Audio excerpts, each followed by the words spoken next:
Hi everybody. Today's devotion is coming from Beth Moore's A Portrait of Devotions, and it's based on Psalm 142 verses 1 to 7. So let's start with the psalm. It's a psalm of David who was in the cave. It's a prayer. I cry aloud to the Lord. I lift up my voice to the Lord for mercy. I pour out before him my complaint. Before him I tell you my trouble. When my spirit grows faint within me, it is you who watch over my way. In the path where I walk, people have hidden a snare for me. Look and see, there is no one at my right hand. No one is concerned for me. I have no refuge, and no one cares for my life. I cry to the Lord, I say, you are my refuge, my portion in the land of the living. Listen to me cry, for I am in desperate need. Rescue me from those who pursue me, for they are too strong for me. Set me free from my prison, that I may praise your name. Then the righteous shall gather about me because of your goodness to me. Few of us have been forced to find refuge in a cave, but all of us have felt some of the same emotions that David experienced. The New International Version identifies Psalm 142 as a prayer of David who was in the cave, and it offers a number of insights into David's heart. It also provides a worthy example for us. Note that what David did when he was overwhelmed with unfair treatment and difficult circumstances. First and foremost, David prayed. The psalm provides an unquestionable testament that David responded to his difficulty with prayer.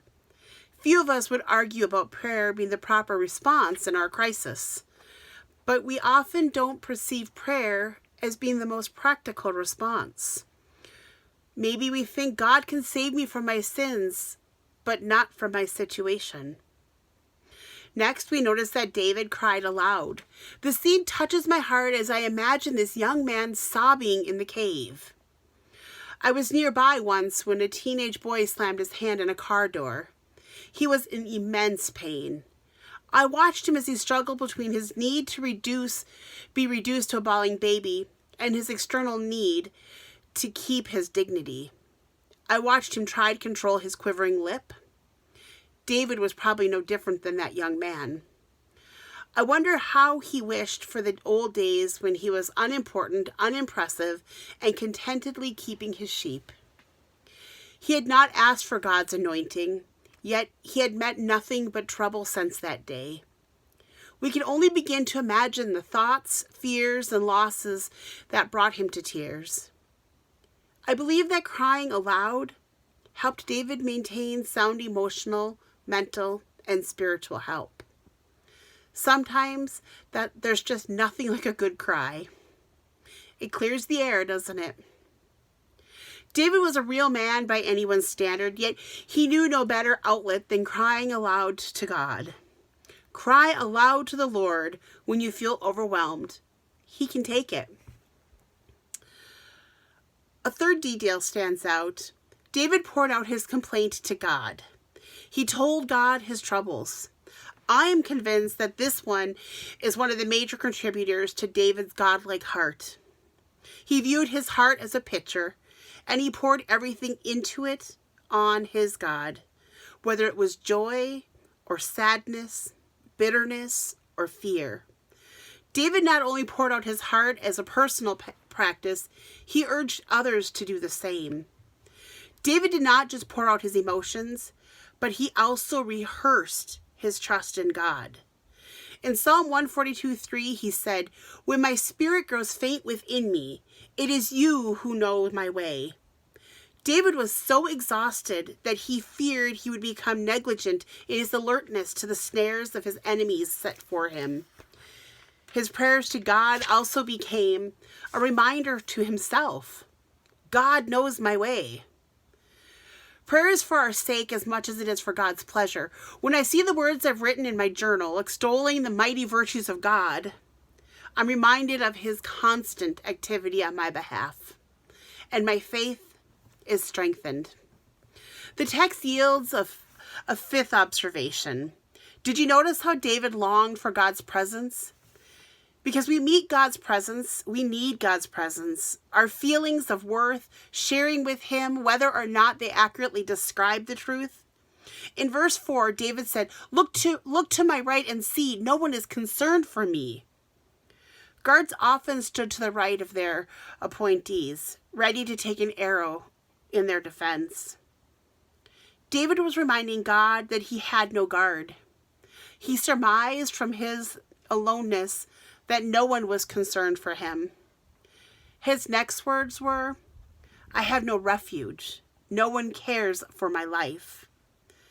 Although he found a cave in which to hide, he felt he had no refuge because no one was there who cared personally for him.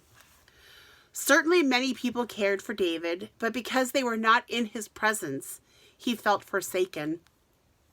His feelings were not an accurate assessment of the truth, but they were worthy to share with God.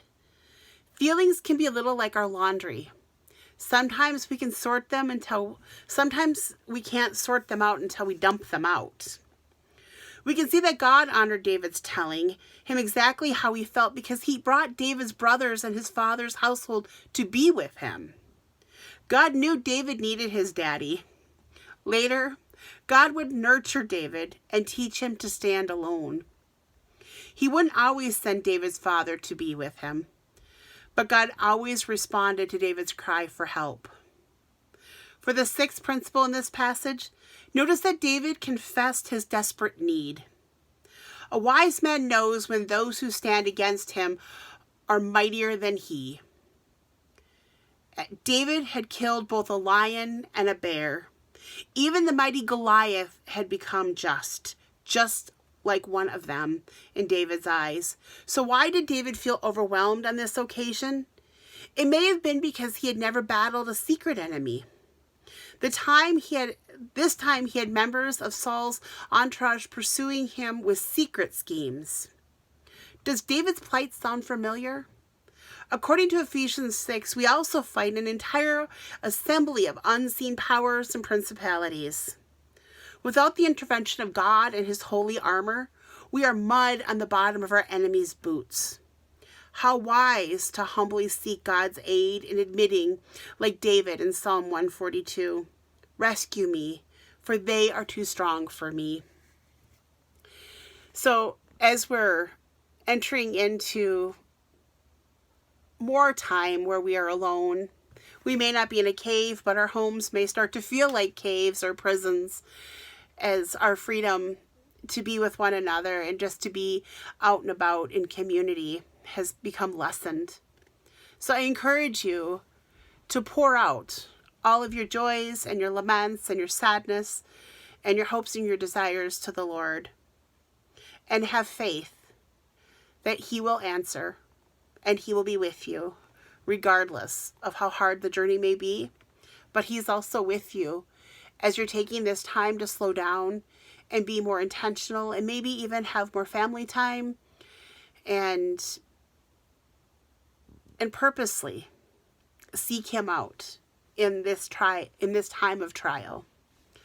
I pray you have a beautiful day and that you share everything in your picture with the Lord today.